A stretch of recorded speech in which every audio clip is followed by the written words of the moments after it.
It's Wednesday, and that means Prospect Team of the Week, led by the hottest prospect in all of baseball, Jackson Holliday. Let's talk about it. You are Locked On MLB Prospects, part of the Locked On Podcast Network, your team every day.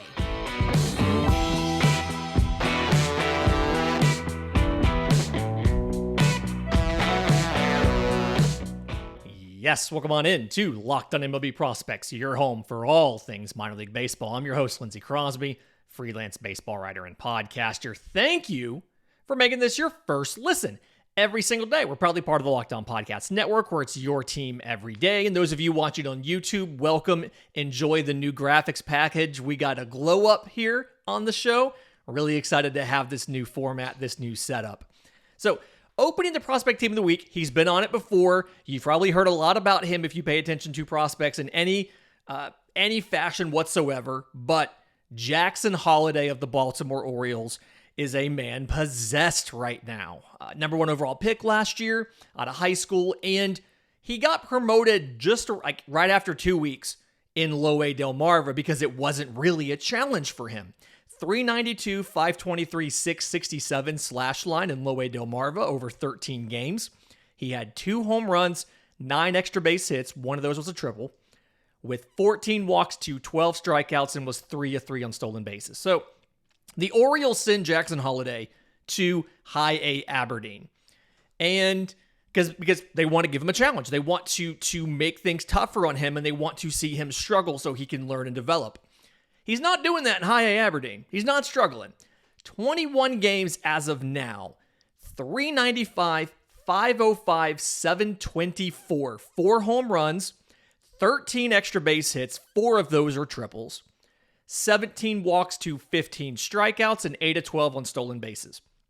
Last week alone, and the reason he made the Prospect Team of the Week, Jackson Holliday, in the 5 games he plays, 4 starts at shortstop, 1 start at second base, just to do some versatility with some other guys.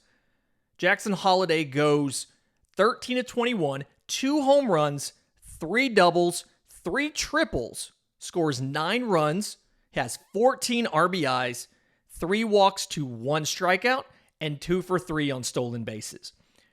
Jackson Holliday is in no way, shape, or form deterred by Low A or by High A. And when I watch, the thing about Jackson Holliday is the swing decisions are close to elite. Like, especially when you consider the fact that he is 19 years old with a grand total of like 50 games in the minors, and they're all in the low minors. It is just so confident. He feels he will take a pitch that is just barely off the plate, won't even blink, and he's right just about every time. It's almost at the point where if he takes a pitch and it's called a strike, my first instinct is to assume that the umpire was wrong, not that Jackson Holliday was wrong. He's not chasing any of these pitchers in young A, in Low A. I mean, they're not really he's not challenged at all. And so he was talking about his goal by the end of the year was to be in AA Bowie. And I think it'll be sooner than the end of the year, simply because the development that you're looking for, I mean, he's very good at picking up breaking stuff out of the hand. He's very good if you make a mistake on a pitch, you leave it out over the plate. He's very good at destroying that. If you fool him one time on something, let's say you execute a great slider, you dot the outside corner. The next one you throw has to be better than the one you just threw, because if it's not, he will destroy it. He is very, very good. Obviously, he's going to handle shortstop just fine. Again, he played a game at second. That was just for lineup versatility and giving other guys a chance to play short. I do think he needs to be in AA Bowie sooner rather than later. That is a very aggressive jump. We have seen 19-year-olds make that jump before, and I think his talent is at the point where it makes sense. Right now, Jackson Holliday's WRC plus is 222. Remember, that's indexed to 100. It's at 222. He leads the entire minors in offensive production. So get him to a level where he'll actually be challenged. Runner-up there We always have Cincinnati infielders every week. Noelvi Marte was the runner-up in Double-A. 6 games, he went 10 of 25, 3 home runs, 3 doubles, scored 8 runs with 5 RBIs, 3 walks to 4 strikeouts, and 2 of 2 on stolen bases. That's a pretty good week, but Jackson Holliday just dominated. That's kind of hard to beat out Jackson Holliday on this list. Maybe the same way next week, too. At catcher, Jeferson Quero of the Milwaukee Brewers. 5 games in Double-A. 7 of 22, 5 home runs, 5 runs scored, 10 RBIs, 1 walk to 4 strikeouts. He caught 4 of those 5 games. The 5th one, he was the DH. And on the season, 286, 324, 561 in Double-A. 8 home runs, 11 extra base hits. I still would love the walks to be a little bit higher. He's walked 6 times in 26 games compared to 23 strikeouts. But Jeferson Quero looks very, very good behind the plate. More of that Brewers devil magic that we keep talking about with their catchers. Looks very good behind the plate. Offensively, looks like he can make an impact. You have to be happy there. At first base, Robbie Tenerowicz of the Seattle Mariners. Interesting situation here. 2016 27th rounder out of Cal by Tampa. So I believe if my math is right, he is somewhere like 28 or so. He went from Tampa. He was released at the end of the 2021 season. He signed with the Reds, spent a good part of the year in Double-A, got a bump up to Triple-A Louisville later. They released him at the end of the year, and he's now in Double-A Arkansas with Seattle. And drafted as a second baseman. He's played everywhere. He's played outfield. He's played third. He's kind of now decided at first. But on the season, having a renaissance, best stats of his career, 302, 426, 527 in Double-A Arkansas. 8 home runs, 18 extra base hits, 19 walks to 31 strikeouts, and 1 for 2 on stolen bases. The reason he made the team is last week in his 6 games, all at first base, 12 of 26, 2 home runs, 3 doubles, 5 runs to 4 RBIs, 1 walk to 6 strikeouts. Obviously, 28-year-old in Double-A, there's, the older player, not necessarily a standard minor leaguer, standard prospect. He's not on prospect lists and things like that, but very happy to see that he's doing well, and hopefully he gets a chance to make it to AAA and from there try to get a shot at the big leagues. I want that to happen for him. Honorable mention there, Nico Cavadas of the Boston Red Sox. In Double-A, 6 games, 5 of those at first for him. He DH'd 1 time. 6-19, 4 home runs and a double, 5 runs to 10 RBIs, 4 walks to 10 strikeouts. Second baseman, this one was a little bit tough. I actually put out a poll in the Locked on MLB Prospects Discord. So if you want to check that out, go and link is in the episode description. But we gave it to Zack Gelof of the Oakland A's. In AAA with the Las Vegas Aviators, 6 games, he went 8 of 20 with 2 home runs.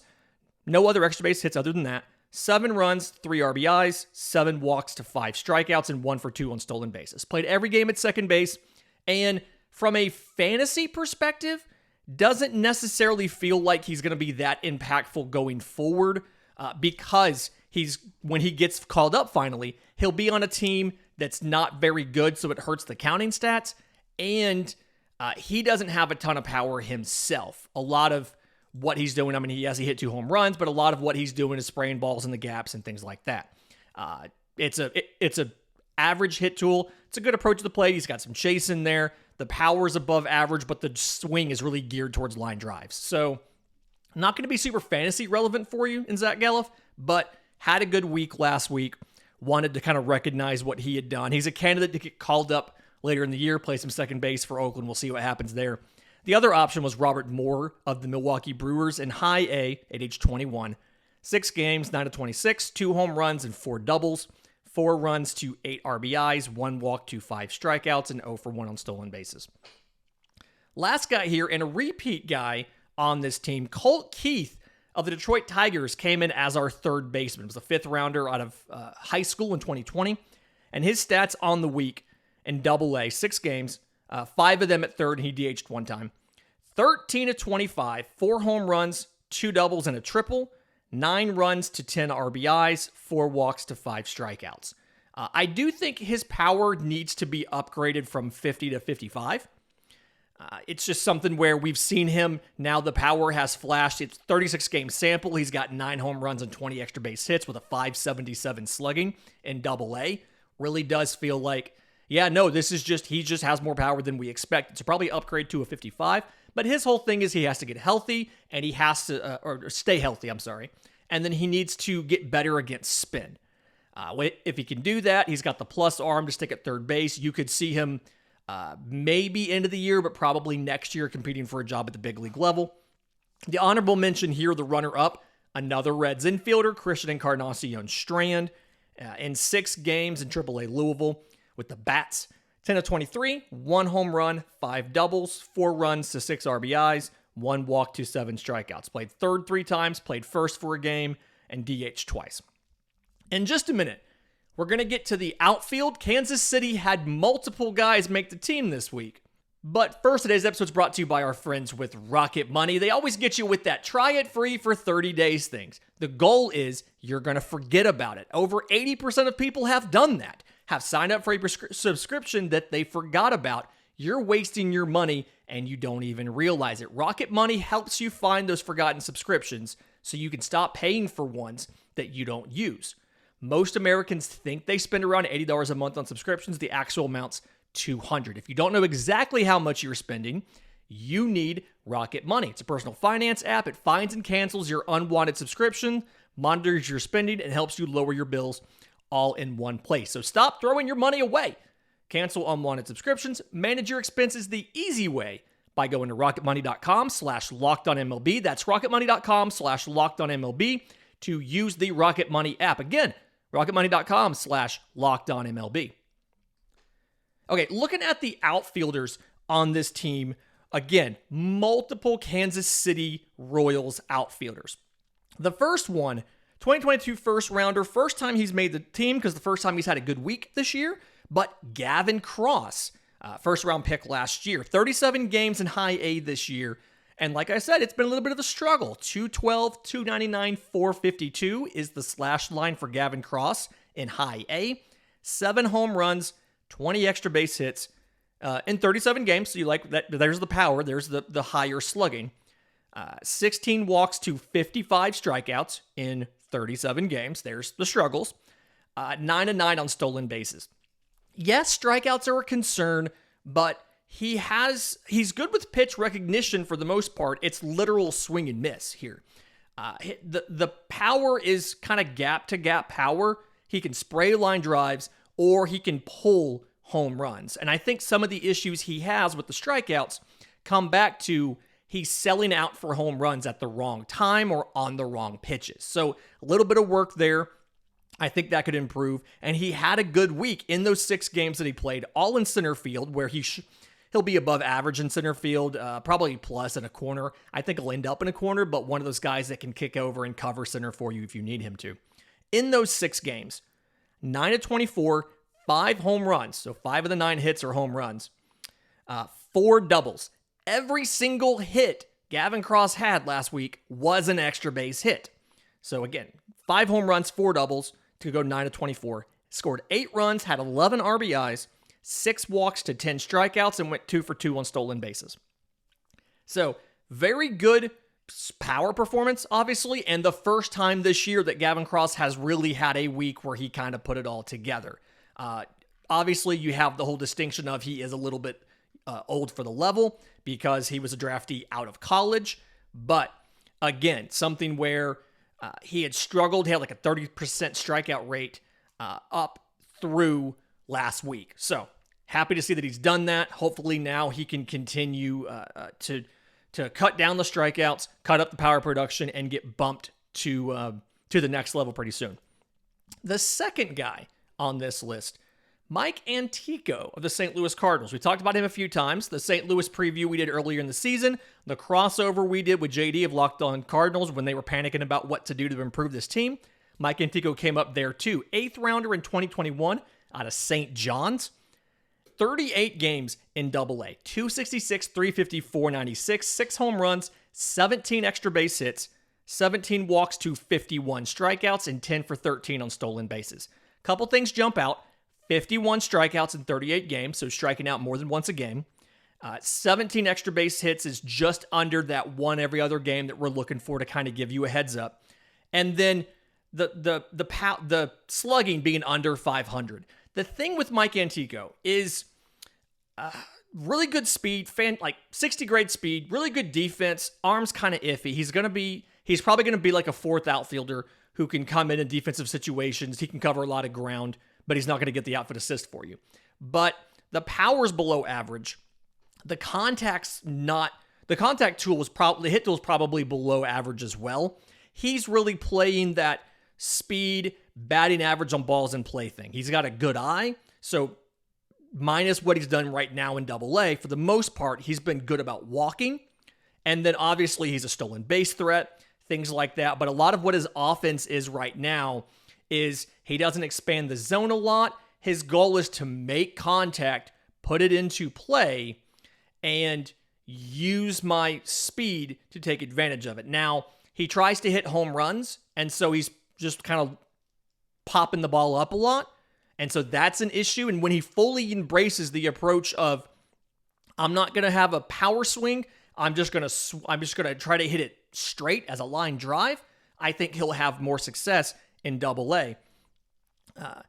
This week, 6 games, 10 to 25, 1 home run, 2 doubles, and a triple, 8 runs, 6 RBIs, 5 walks to 6 strikeouts, 6 to 8 on stolen bases. Did a really good job of just putting the ball in play, taking the extra bases they give you, and if you have an opportunity to maybe stretch it into a triple because you hit the ball in the corner, go for it. But not trying to elevate the ball and launch it, just trying to line drive swing, get it past the infield, and run for days. Couple of the, just real quick before we get to the third guy, couple of the honorable mentions here. Jordan Beck of the Colorado Rockies in high A, 6 games, 10 to 22, 3 home runs, 3 doubles, 11 runs, 6 RBIs, 7 walks to 7 strikeouts, and 0 for 1 on stolen bases. Played center field 4 times, played each corner once. So played left once and played right once. Estevan Florial, technically not a prospect, but the performance was really interesting, so I wanted to give him an honorable mention here. 5 games in AAA with Scranton Wilkes-Barre. 9 to 21, 5 home runs, 9 total runs, 7 RBIs, 6 walks to 4 strikeouts, 1 for 3 on stolen bases. Anytime you hit 5 home runs in 5 games, you deserve an honorable mention in the Prospect Team of the Week show. That should be a rule. Not a prospect. A guy that is a prospect, but like barely, I think he's maybe 2 at-bats away from graduating from prospect eligibility, is Drew Waters of the Kansas City Royals. 2017 second rounder out of high school by Atlanta. He was traded for him and a couple other players for a competitive balance pick. So that went back to Atlanta, and he and a couple other guys went to Kansas City in the deal. He was rehabbing, had an oblique injury in spring training, so was rehabbing, but has 11 games right now in AAA, 273, 333, 591, 2 home runs and 8 extra base hits, 13 strikeouts, some of the story there behind Drew Waters, but 2 for 2 on stolen bases. And what he did over the week was he went 11 of 26, 2 home runs, 3 doubles, 2 triples. So, 7 of his 8 extra base hits were right there in those 6 games. 8 runs, 6 RBIs, 4 walks to 8 strikeouts, and 2 for 2 on stolen bases. Played center field all 6 days. Actually came a single short of the cycle on one of those days, and is playing right now as I record this, has finished this game 4 for 5 with 2 doubles. So I'm pretty sure in the next couple days, he's probably going to get activated and he's going to be up and playing center field in Kansas City because they've gotten terrible performance from their center fielders. One more honorable mention. He's been on this team before. Yanquiel Fernandez of the Colorado Rockies. 6 games, went 12 of 28 with 3 home runs, 3 doubles, and a triple. So 7 of his 12 hits for extra bases. Scored 6 runs, had 12 RBIs, no walks to 4 strikeouts. Played right field 5 times, DH'd once. Like we talked about last week when he was on the team, he's going to be one of those power-hitting corner outfield types. So really excited there. In just a minute, we've got the pitchers, and both of them are guys that have never been on this team before, but 1 or 2 of the honorable mentions are guys you've definitely heard of. But first, today's episode is made possible by our friends at Bird Dogs. If you're an everydayer, you listen to this show, you know I work from home, I prioritize comfort.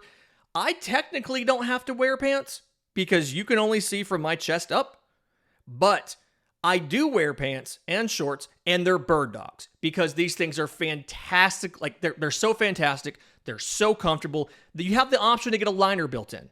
So if you're the kind of person like sometimes I'm here, I'm working, I'm podcasting, I go walk the dog, it's hot outside, I'm going to a baseball game later. I can wear one pair of shorts. I can do everything, everywhere I'm going to go. It all works out with one pair. Okay. Honestly, sometimes like the way that they're stretchy fabric, and how comfy they are, how flattering they are. I kind of sometimes wish there were less bird dogs. Like I got the regular length and I probably should have gotten the short length because my legs look good in them. My butt looks good in them. I feel really good in them. It's that Deion Sanders thing. You look good, you feel good. You feel good, you play good, they pay good. That's what Bird Dogs does for you. So go to birddogs.com/LockedOnMLB. When you enter promo code LockedOnMLB, they'll throw in a free custom Bird Dogs Yeti-style tumbler with every order. Again, birddogs.com/LockedOnMLB, promo code LockedOnMLB. Okay, prospect team of the week. We're down to the pitchers, and neither of these guys are guys that we have ever talked about before. So the lefty on this team, we always do the lefty first. Julio Robert of the Houston Astros, 2017 IFA out of Cuba.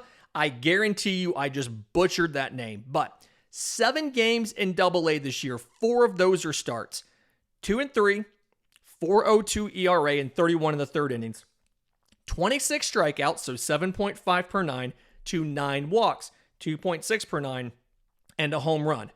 And yes, every single thing I just said screams organizational guy. But listen to what he did the other day. His start, 6 1/3 innings, 1 hit, no runs, no walks, 10 strikeouts. You don't strike out 10 guys in an outing without having some talent, especially with the tools that he's working with. Fastball sits in the low 90s. Changeup is kind of average. He struggles to command it as much as he needs to. Has a curveball with some good vertical break to it.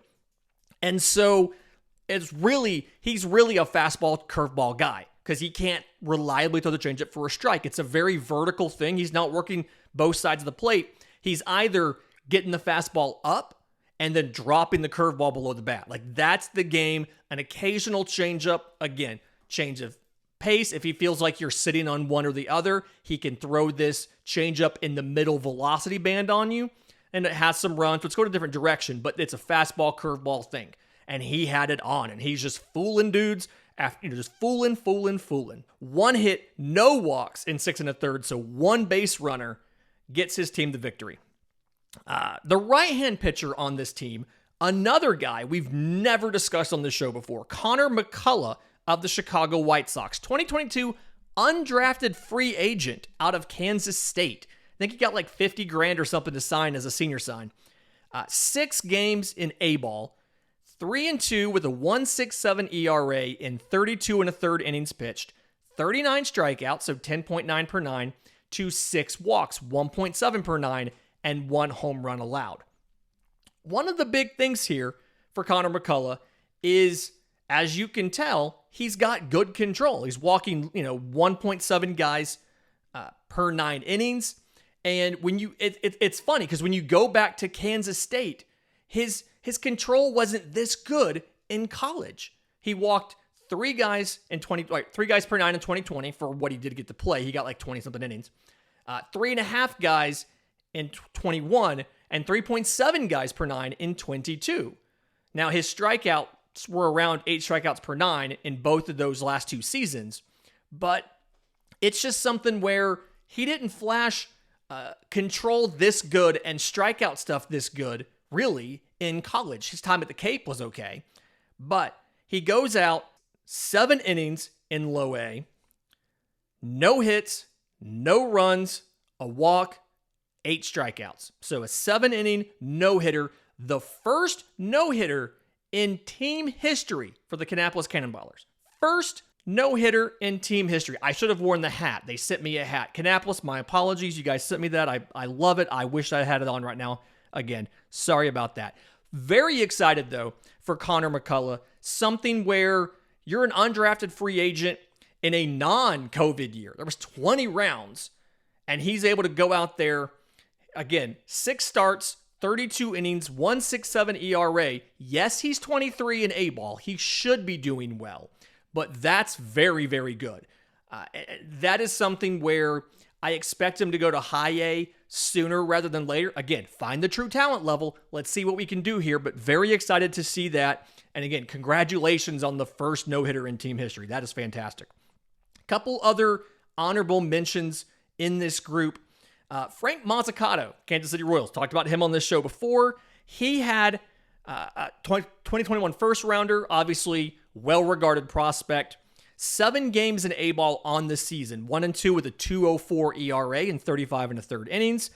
55 strikeouts, 14 per 9 to 21 walks, 5.3 per 9, 2 home runs allowed. What he did last week, and I actually think MLB Pipeline may have made him their pitcher of the week in this. But 6 innings pitched, 1 hit, no runs, 2 walks, 7 strikeouts. Very good outing there in low A. Something where you'd expect him probably to be leaving Columbia soon, going to high A if he can work out the control. 15% walk rate, and a lot of it's the finish, right? It's not the pitches themselves. He's got a fastball. The velocity's not great. It's like 92, but it has a ridiculous amount of spin and induced vertical break, like 20-something inches of induced vertical break where it's just staying up in the zone when it should have fallen. Curveball plus curveball, 2-plane break down and away, and then above average changeup, 11 inches of drop on it, really good arm speed, blends really well, but as he's following through and he's finishing, he's got, it's not consistent as far as where he lands, what his leg does, and how his body rotates through, and so it messes his control up. Needs to be promoted to get in front of better pitchers, or better hitters, but needs to work that out before he does. Honorable mention here, Jack Kochanowicz. Probably got that wrong too. For the Los Angeles Angels in Double-A with our friends, the Rocket City Trash Pandas. Throws a complete game. 9 innings, 4 hits, 1 run, 1 walk, 5 strikeouts. Was sitting 98, 99 on the fastball, mixed in a really good slider. The reason he's an honorable mention is he pitched 9 complete innings on 88 pitches. That is efficient. Part of it is he struck out 5 in 9 innings, so he's getting fly balls and ground balls. That helps you keep the pitch count down. But you will absolutely take an 88 pitch complete game 7 days of the week and Sunday after church. Fantastic rest of the week coming up. Reminder, mailbag is on Monday. If you have questions for the show, I'm on Twitter at Crosby Baseball. Show's on Twitter at Locked On Farm. You can email us, lockedonmlbprospects@gmail.com, or drop your questions in the Locked On MLB Prospects Discord. Links in the episode description, links in the show notes. Until tomorrow's show, remember, it's always a great time to pay a minor leaguer.